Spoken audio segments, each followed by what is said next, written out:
2898 AD Hollywood cinema అనిపించుకోబోతుందా? Star cast తో నింపేస్తే వైజయంతి బ్యానర్ కు బడ్జెట్ రికవరీ అవుతుందా? అశ్విని దత్ అల్లుడని ఇంత ఖర్చు పెట్టారా? కంటెంట్ నచ్చి ముందుకొచ్చారా? అర్థమైతే అద్భుతమే అంటున్నారు. ఆ అద్భుతం ఎంతమందిని థియేటర్లకు వెళ్లేలా చేస్తుందో ఇవాటి ఫిల్మీ ఫోకస్ లో చూద్దాం. కల్కితో మనం హాలీవుడ్ స్థాయికి చేరుకోబోతున్నామా?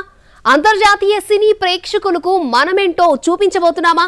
హాలీవుడ్ ద్వారాలను తెరిచే ప్రయత్నంలో రాజమౌళి కంటే నాగ్ అశ్విన్ 2 అడుగులు ముందే ఉన్నాడు అనుకోవచ్చా? కల్కి 2898 AD దేశవ్యాప్తంగా ట్రెండింగ్ అయ్యే ట్రైల్లో ఉంది. ఇప్పటి వరకు ఎవరూ టచ్ చేయని కథాంశాన్ని మనవాళ్లు టేకప్ చేశారు. కలియుగం ఎండింగ్ లో గంగ ఎండిపోయిన తర్వాత కాశీ ఎలా ఉంటుందో చూపిస్తున్నారు. ఇండియన్ ఆర్కిటెక్చర్ 3000 ఏళ్ల తర్వాత ఎలా ఉంటుందనే ఐడియా ఇంప్లిమెంట్ చేశారు. మాసివ్ మెగాసిటీ స్ట్రక్చర్ ను పిరమిడ్ షేప్ లో కాంప్లెక్స్ సిటీగా చూపించే సాహసం జరిగింది. ఇన్ని ఆవిష్కరణలు జరిగాయని తెలిసాక కూడా కల్కిపై అనుకున్నంత హైప్ ఎందుకు రావడం లేదు?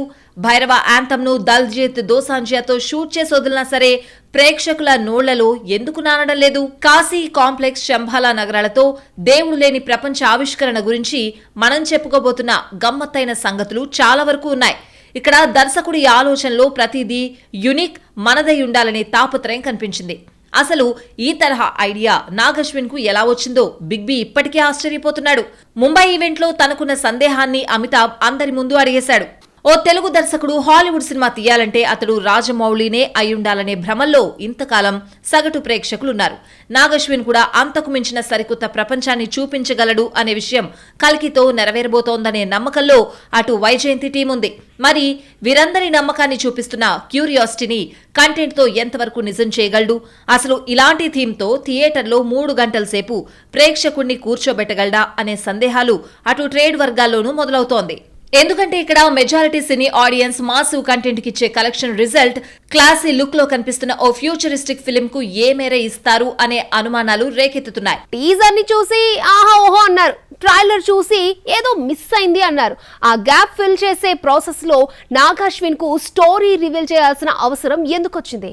ఇప్పటి వరకు సినిమా సామాన్య ప్రేక్షకుణ్ణి ఇంకా ఎందుకు టచ్ చేయలేకపోయింది? కల్కి ఫస్ట్ లుక్స్ వచ్చిన టైంలో స్పెషల్ బౌండ్ చేసిందన్నారు. టీజర్ వచ్చిన టైంలో బొమ్మ అద్భుతమేదో చేస్తుందన్నారు. ట్రైలర్ చూశాక అంతా బాగుంది గానీ సినిమా సోల్ ఎందుకో కనెక్ట్ కావడం లేదన్నారు. అంటే ఇక్కడ దర్శకుడు విషయం ఇది అని చెప్పడంలోనూ ఆడియన్స్ ఓన్ చేసుకునేలా ట్రైలర్ కట్ చేయించడంలోనూ కొంతవరకు వెనుకబడ్డా అనే సందేహం మార్కెట్లో వచ్చింది. కల్కిపై తాజాగా నడుస్తున్న ఇంటర్నల్ టాక్ తాజాగా నాగ్ అశ్విన్ వరకు వెళ్లడంతో వెంటనే డ్యామేజ్ కంట్రోల్ పై దృష్టి పెట్టాడు. వెంటనే వరల్డ్ ఆఫ్ కల్కి పేరుతో 2 వీడియోలు రిలీజ్ చేసి అసలు సినిమా ఏంటి అనే విషయాన్ని థీమ్ రూపంలో చెప్పేశాడు. ఇది ఒక రకంగా ప్రేక్షకులను సినిమా చూసిన టైంలో అయోమయానికి గురి కాకుండా చేస్తుంది. నాగ్ అశ్విన్ చెప్తున్న మాటల ప్రకారం కాశీ, కాంప్లెక్స్, శంభాలా నగరాలు చూపిస్తూ 6000 సంవత్సరాల స్టోరీని అల్లినట్లు అర్థమవుతోంది. అందులో భైరవ ఎవరు, అశ్వత్థామ పాత్రధారి అమితాబ్ మణి కోసం, కల్కి కోసం ఎందుకు వెతుకుతాడు అనే విషయాలను సినిమాలో చూడమంటున్నాడు. ఓ విజువల్ వండర్ గా యునిక్ స్టైల్లో తాను చేసిన ఈ ప్రయత్నాన్ని ఆశీర్వదించమంటున్నాడు.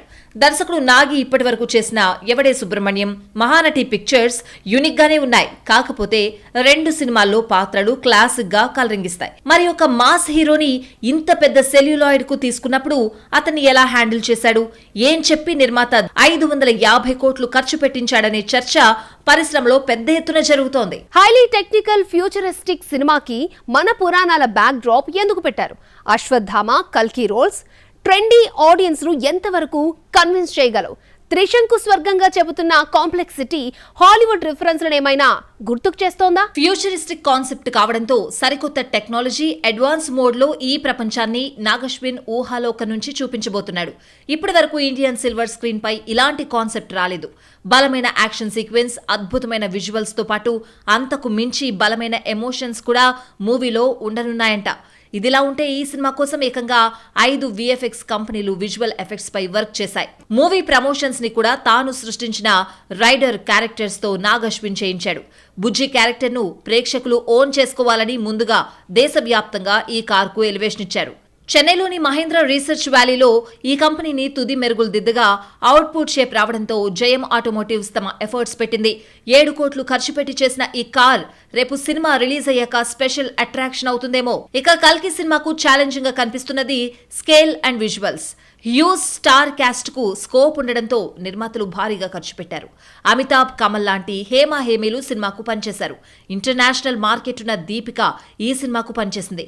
కాంప్లెక్సిటీతో కథ చెప్పాలనుకోవడంతోనే నాగ్ అశ్విన్ ఎంతటి రిస్క్ తీసుకున్నాడో అర్థమవుతోంది. కాకపోతే సినిమాకు ఫస్ట్ డే వచ్చే రిపోర్టే కీలకంగా మారనుంది. కల్కికి ప్రమోషన్స్ లో ఏ మేర యూజ్ అవుతున్నాయి? రేపు థియేటర్లో కల్కిని ప్రేక్షకులు ఓన్ చేసుకోవడంలో మ్యూజిక్ రోల్ ఏ స్థాయిలో ఉండబోతుంది? పెప్పీ హ్యాపీ నోట్స్ తో క్యాంపీ ఫ్యాక్టర్ యాడ్ చేసిన సంతోష్ నారాయణ్ హాలీవుడ్ స్థాయి అవుట్పుట్ కు చేరువలో ఉన్నాడా లేదా? కల్కి ప్రమోషన్స్ లో నాగ్ అశ్విన్ అండ్ కో మొత్తానికి చేతులెత్తేశారా అనే అనుమానాలు మొదట్లో వ్యక్తమయ్యాయి. సినిమాలో చేసిన టీం కాకుండా బయటి హీరోలెవరూ అంతగా ముందుకొచ్చి స్టార్ క్యాంపెయిన్ చేసింది లేదు. బహుశా తమకున్న టీం చేస్తే చాలనుకున్నారో ఏమో. అలాగే సంతోష్ నారాయణ్ టీజర్ కిచ్చిన సౌండింగ్ ట్రైలర్ కు ఇవ్వలేదనే కామెంట్స్ ఫేస్ చేస్తున్నాడు. సినిమాకు భారీ యాక్షన్ సీక్వెన్స్ లు రక్తి కట్టాలనే ఇంటెన్షన్ తో ఓపెన్ హ్యామర్ సినిమాకు చేసినట్లుగా రియలిస్టిక్ బాంబ్ బ్లాస్టింగ్ దృశ్యాలను కల్కిలోనూ ఒడిసిపట్టారట. ఆ బ్లాస్టింగ్ గ్రాండీ వ్యూను క్యాచ్ చేస్తే సినిమాకు యూనిక్నెస్ వస్తుందని అనుకున్నారు. అయితే అది ఎంతవరకు వచ్చింది?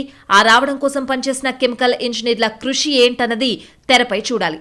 మరి ఈ ఓవరాల్ ప్రాసెస్ ను తన ఆర్ఆర్తో సంతోష్ నారాయణ్ ఏ మేర తన ఆర్కెస్ట్రాతో క్యాచ్ చేయగలిగాడు?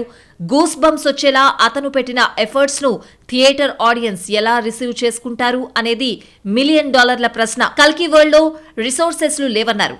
అవి లేకుండా ఫ్యూచరిస్టిక్ ఎస్టాబ్లిష్మెంట్ కు ఆర్ట్ డిజైనర్లు ఎంచుకున్న సెట్లు హాలీవుడ్ కు కాపీ కాకుండా చేశామన్నారు. కాకపోతే విఎఫ్ఎక్స్ ల వర్క్ల విషయంలో 2-3 హాలీవుడ్ సినిమాలు థీమ్స్, గెటప్స్ రిఫ్లెక్ట్ అవుతున్నట్లు కనిపించింది. మరి సినిమాలో ఈ గ్రాఫిక్ వర్క్ ఎంత మేర హాలీవుడ్ చిత్రాలకు కాపీ కాకుండా యూనిక్ గా ఉంటుందో చూడాలి. అలాగే మ్యూజిక్ డైరెక్టర్ గా టాప్ మ్యూజిక్ డైరెక్టర్లను పక్కన పెట్టి నాగ్ అశ్విన్ ఓ సెకండ్ గ్రేడ్ మ్యూజిక్ డైరెక్టర్ ను అలా ఎలా తీసుకున్నాడు అనేది ఇప్పటికీ ఎవరికీ అర్థం కాని విషయమే. మరి దానికి సమాధానంగా సంతోష్ ఎలాంటి అవుట్పుట్ తో సమాధానం చెప్తాడో చూడాలి. 600 కోట్ల సినిమాకు ప్రీ రిలీజ్ బిజినెస్ ఎందుకు ఆ స్థాయిలో జరిగింది? రైట్స్ అనుకున్న స్థాయిలో రాకపోతే తామే ఓన్ గా రిలీజ్ చేస్తామని చెప్పేంత ధైర్యం అశ్విని దత్ గారికి ఎందుకు వచ్చింది? సినిమాకు జీనియస్ మార్కెటింగ్ స్ట్రాటజీ వాడారు అనే దాంట్లో నిజమెంత? కల్కి 2898 AD సినిమాకు కంటెంట్ పరంగా కంటే బిజినెస్ పరంగా భారీ హైప్ నెలకొంది. ఓవర్సీస్ ప్రీమియర్లలో రికార్డ్ బిజినెస్ జరుగుతోంది. అమెరికాలో ప్రీసేల్ ద్వారా ఏకంగా $2 మిలియన్ రాబట్టింది.